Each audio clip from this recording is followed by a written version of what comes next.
Okay, that was, excuse me for a second.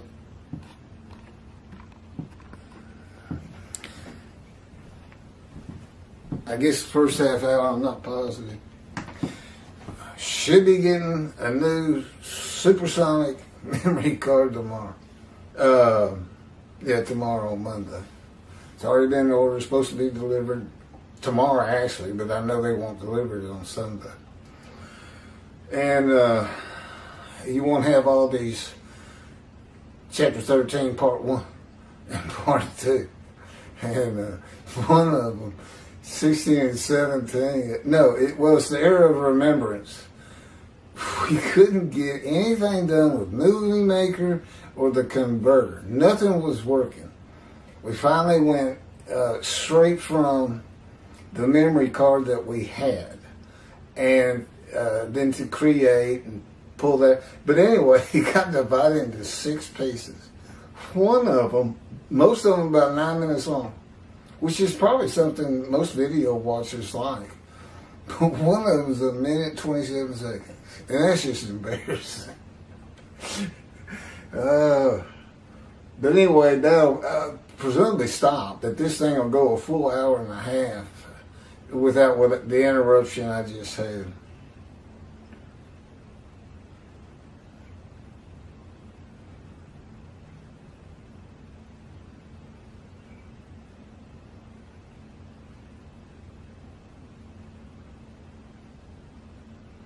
The Hebrew noun pesher.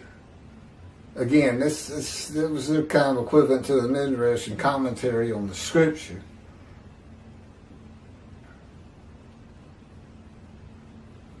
The Hebrew noun pesher is found in the Hebrew of the Qumran scrolls in the sense of, this is in quotes, meaning, explanation, interpretation. It is similar to Midrash and the Talmud. Various biblical texts were deemed prophetic and were subjected to pesher interpretation, even when appearing to non-prophetic literary contexts. A copy of the pesher of Hallah dates to the beginning of the 1st century Common Era. That would be the century Jesus was born. The pesher of Habakkuk attributes this technique to the founder of the community, teacher of righteousness. The Qumran sect, like the broader Jewish movement from which it sprang, took a critical view of the established orthodoxy of its time, believing Israel to be under divine judgment, regarding itself as the true remnant of Israel, and awaiting its imminent vindication at the end of days, as they call it. That's in quote, end of days. At the end of days, evil would cease. The wicked would be destroyed, and the righteous would live under a divine blessing. Okay, that's the day of the Lord. That's what he's talking about. There's about 7 prophets who mention the day of the Lord, and they all read pretty much like that. Some of them are more graphic as to evil being put to death in all kinds of various ways, this and that. But it's not a total end of the days of the earth. It's just an end for the evil people. People who do bad things. Okay? All that is completely changed when you get to Malachi 3, God's last words on the day of the Lord. And the reason it's written like that by all these other prophets is because that was antiquity. That's what they needed to hear. I want to build my house and live in it myself. People just drag me in, throw me in. I grow crops. They come and take them and eat them. They take my kids into slavery. You know, get rid of them, God. That's what they wanted to hear. They wanted to hear stories about it. You know, there's a story, Jesus fed 5,000 people with 2 loaves of bread and 5 fish, or 5 loaves of bread and 2 fish. I can't remember which it is. 5,000 people.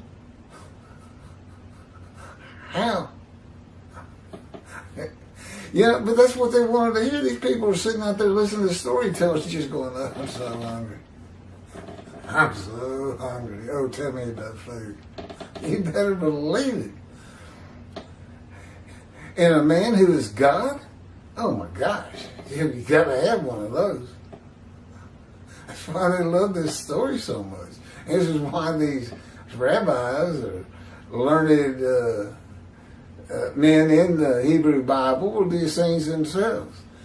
You know, God has a story that's so funny.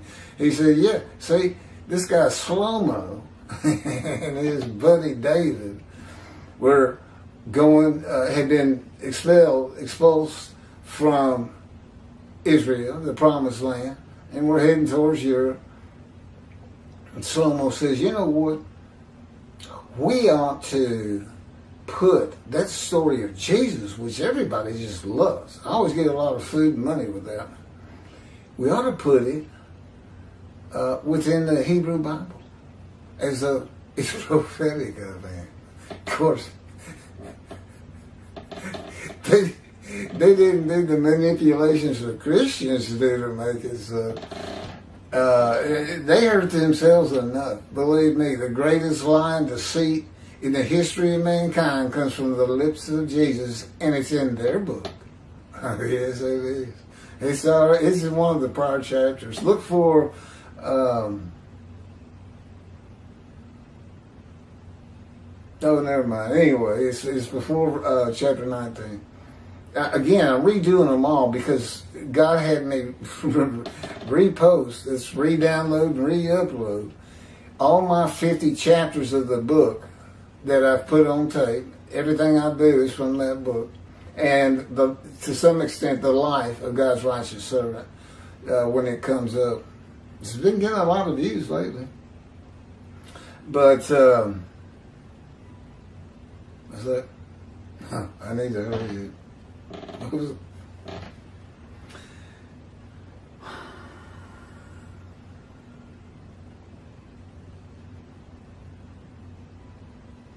The Qumran sect, like the broader Jewish movement from which it sprang, took a critical view of the established orthodoxy of its time, believing Israel to be under divine judgment. Okay, I just read that. This is not unlike the teachings in Judaism today of a redemption, restoration, and exaltation with peace throughout the world when the Anointed One comes, who will perfect the world, build the temple, have the entire world speaking Hebrew. I'm Moshe. I can tell you right now, that's not going to get done by me, by myself. That's not going to happen. And that's with God with me. And He makes me a lot better. You know, He's knocking my emotions down to nothing. I don't anger as quickly and as wildly as I once did, and it doesn't feel the same even when He makes me angry, which He does every day.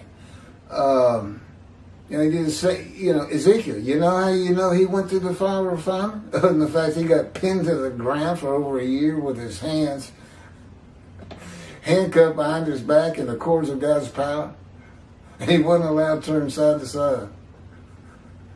About 40 days of all the time he was on the ground, he got to turn to the other side. And it was for the sins. Think about Isaiah 53. He's wounded for our sins. It was for the punishment of the house of Israel and the house of Judah. Well, their punishment is because they were sinning. You may as well say for the sins of the house of Israel, you know, a punishment commensurate with them. But Ezekiel, I mean, you know, he's a good guy. He's aghast. He's being maltreated. That's how he would feel. I do too. You know, I'm a sinner. You know, I kind of fell into all of them except murder, one way or another, at one time or another. But I mean, I wasn't a habitual sinner. Pretty good guy, lawyer, you know, helping other people. But what? I gotta carry on. Thus saith the Lord. Redemption, restoration, exaltation, peace throughout the world. perfecting the world, building the temple. Everybody's facing Hebrew. It did not happen for them. Moshiach did not come in the time, because they were destroyed when the Jewish revolts came in 70.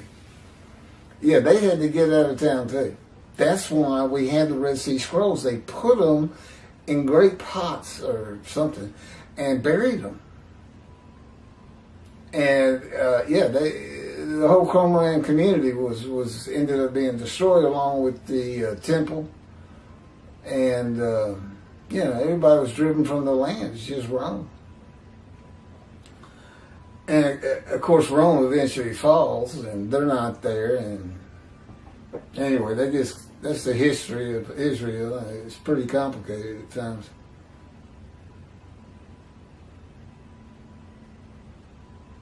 And again, all this stuff comes from Rambam. But your rabbis teach it as though it's come from the Hebrew Bible. I never hear them say, well, this isn't actually in the Hebrew Bible. This is what Rambam said. I've never heard them say that. No disclaimer. And yet their followers who don't really read the Bible, they just assume this is coming from God. This is something God said. And who doesn't want it? Knock out evil. Or take pain away. I'll be all for that. I lived a life of serious pain. I got over 20 surgical scars. I was shot to the abdomen from 2 feet away. I impaled my right knee on a broken Coke bottle sticking out of the ground, all jagged like this. It's stuck in the ground. I was running. My dog ran between my legs. Even though I had reason to believe somebody turned my dog in that direction in his power. I go flying through the air, came down on my knees, but one of my knees came down on that bottle. So I'm in the hospital, and first doctor says, I can't do anything with that. We're gonna have to take it off. It was that bad, But no, I guess you could say a miracle happened. A doctor came by who could do it. I'm starting to blur again.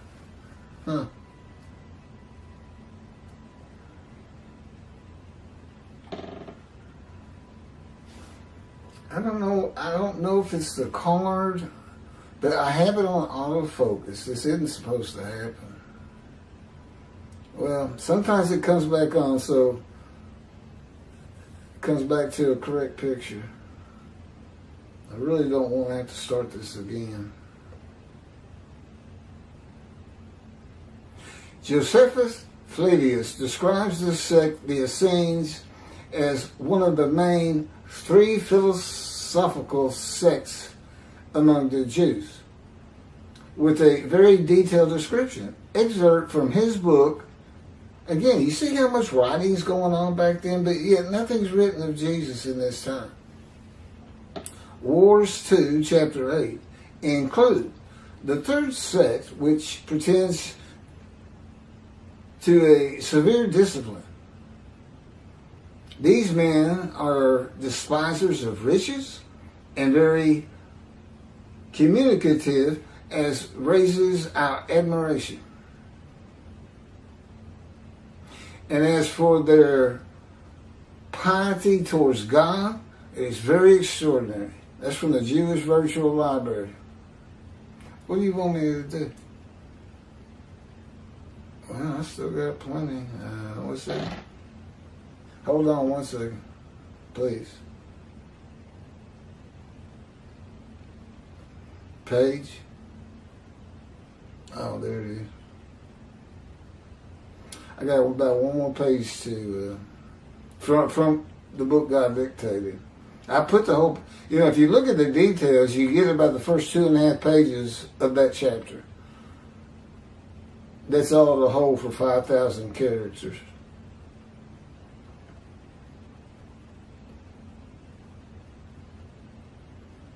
Now I got to find my place again.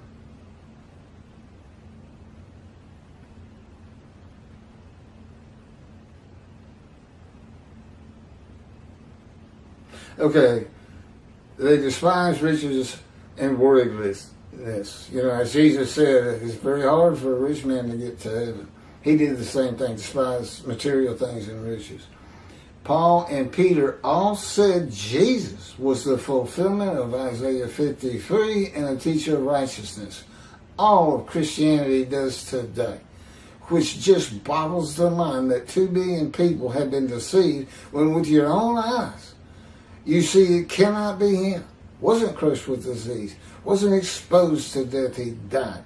Did not offer himself for guilt to God, which is the fire refinement.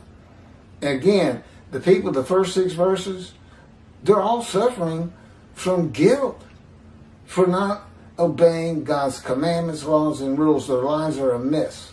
First 6 verses are combined by quotes. The people who say, who can believe what we have heard, are the same people who say, he was wounded for our sins. Our guilt was laid upon him. Okay?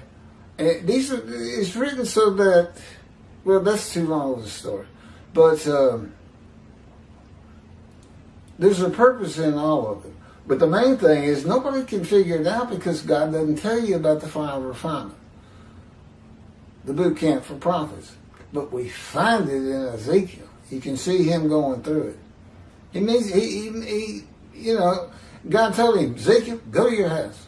I bind you with the cords of my power, and you shall not go out amongst the people. Isaiah, this is verse 8. He was cut off from the land of the living. Cut off. Means he couldn't get to it. Right, cut off from society. And silent as a lamb. He wasn't talking to anybody. Yeah, he's in there. Yeah, well, he told me, go to your room. I don't have a house. I take care of my elderly parents who are in their 90s, and they have a condominium, and I get room and board for doing all kinds of things around the house and helping them out, doctors and everything else. It really was tough, but in the last 3 years, I finally started receiving Social Security. I give most of it to them to pay them back for the 13 years they carried me. But while I did this, while I'm doing God's work, you know, he told me, you're not going to practice law anymore. We're going to let your licenses terminate. No more seminars, no more sending money. That was the second week. I said, what am I going to do for money? He said, you're not going to have any. And I didn't even respond to that. I was just, just like, okay. What does that even mean? I've never not had any money. Whew, those early years. We got to do a book, just the early years. And there'll be another book on my life, towards the end of my life, after I've gotten to Israel and how all this pans out, and little extra stories on God and his personality. He's not just the angry God of the Torah and the Hebrew Bible. His personality is far-reaching. Yeah, it's from, the most perfect person you ever wanted to meet. Nice, friendly, caring, to, a demon on the other end. He was mean. Capable of heinous acts. Oh, I forgot. Clearly, okay, well, I got to finish this. This thing keeps blurring. I'm probably reaching 30 minutes, too. According to Josephus, the name of the gate in the southern wall of Jerusalem on Mount Zion was called the Essenes Gate. They had their own gate where they would tell stories. And of course, they would hear about Jesus if he wasn't a myth, which he is. Yes, he is. Certainly is. 3 religions of Abraham, only one's going to be right. It's the God of the Jewish people. That's who it is. No, there's no Allah. There's no Jesus. That's just the way it goes. Somebody's got to win out. Somebody's got to be right. Why not the poor Jews who went through the Holocaust and the hatred of the world for so long? The world which failed in being kind to the children God chose. Yeah, you all deserve a slap on the wrist, so to speak. The Essenes were writers and copyists and had their own gate in the southern wall of Jerusalem. Their founding leader claimed to be God's righteous servant, and so did Jesus.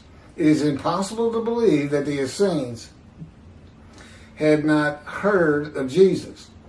It is impossible to believe that they would not have gone to Jesus to question him and verify the stories around him and his claim of being God's righteous servant and write about him.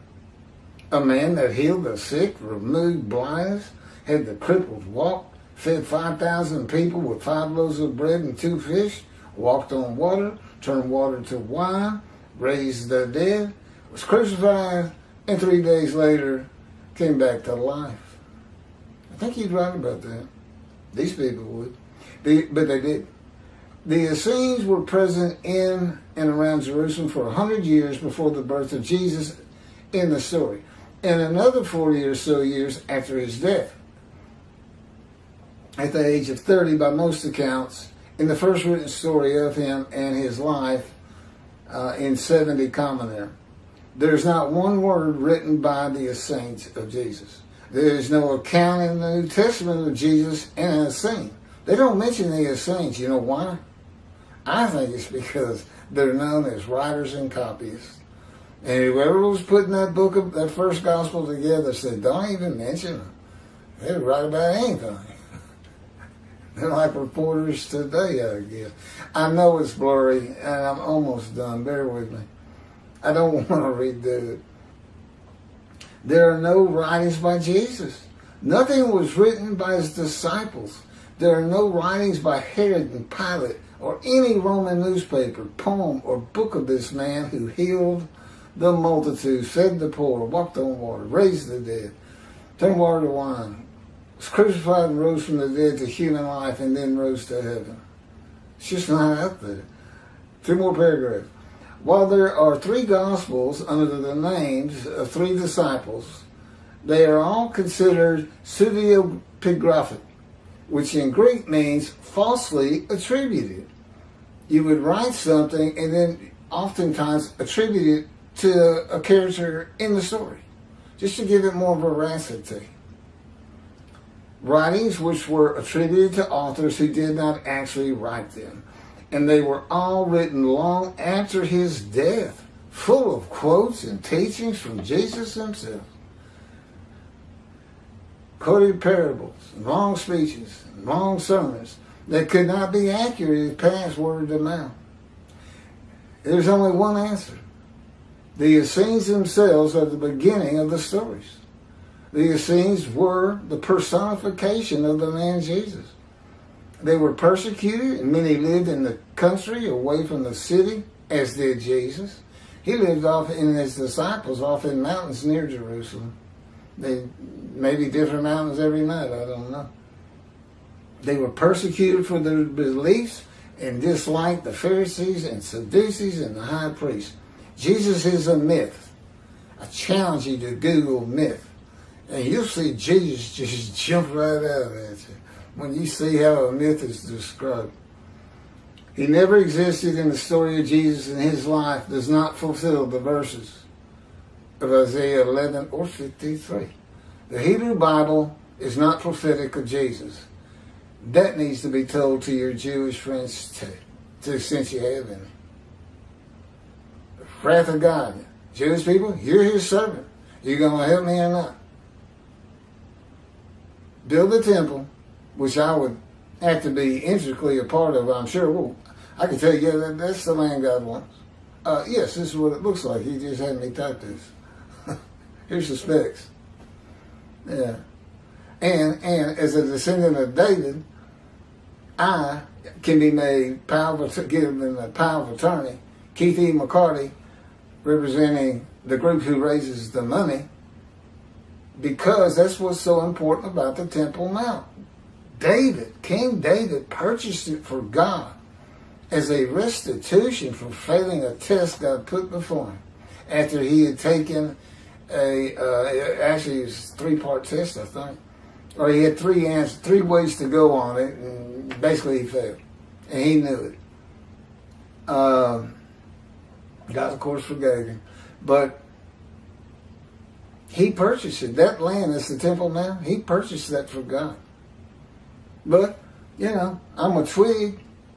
but I'm on his ancestral tree. If this is what's so important, people, if it's a hang-up, I mean, why haven't you built it? Build the temple, never defeat it, disperse again. Don't build it. When God comes, he's coming with utter destruction to the land of Israel, and what he means is his creation is going to bring utter destruction to you, Jewish people, Israelis. You know, why don't your rabbis teach that? Maybe it's because it puts you in a mood that you don't want to donate. Maybe they just you like to hear about no pain in the world perfected, evil gone. Huh? Yeah, that's what Rambam did too. And that's where they get it from. And that's why they're all dismissed. Because that's what Judaism is today. Whether a particular rabbi teaches it or not, he is part of Judaism. Nothing else. He needs to be proactive. In any event, dismissed. I am the only teacher he recognizes. That's in the Hebrew Bible. And I teach these books. And I'm doing it right now. But I'm not going to go build a temple by myself. What does that even mean? If Moshiach does that, he is the Moshiach. If the dead rise, he is the Moshiach. Look, this guy, he's in the early Middle Ages, okay? Still believing in the resurrection of the dead, which we, by and large, don't believe in anymore, despite all our movies we enjoy. You just can't take the dust of people 1,000 years ago and make them human again. And God provides for you. You got to know how the Bible reads. You can take apart. This was written for antiquity. That can't happen today. And this was for us. Chapters 1 through 10, 1 and 10 of Ezekiel is spiritual heaven. The eyes and the wheels and on the creatures are the spirits of the Jewish people being picked up left and right, east, west, north, south. And then in chapter 10, same groups, same creatures, lift up and take this wheel works that they're in, the spirit's in, to God's house. I was going to say platform of heaven, but to God's house, and God is above that. He's there. That's spiritual heaven, people. Okay, but what do we have in 37? God says, Ezekiel, let's go to the valley of bones. Ezekiel, say this: rise, old bones, rise. And out of nowhere, flesh and muscle and internal organs and stuff start slapping on those bones, and they become the people they once were. Okay, you want to believe in that?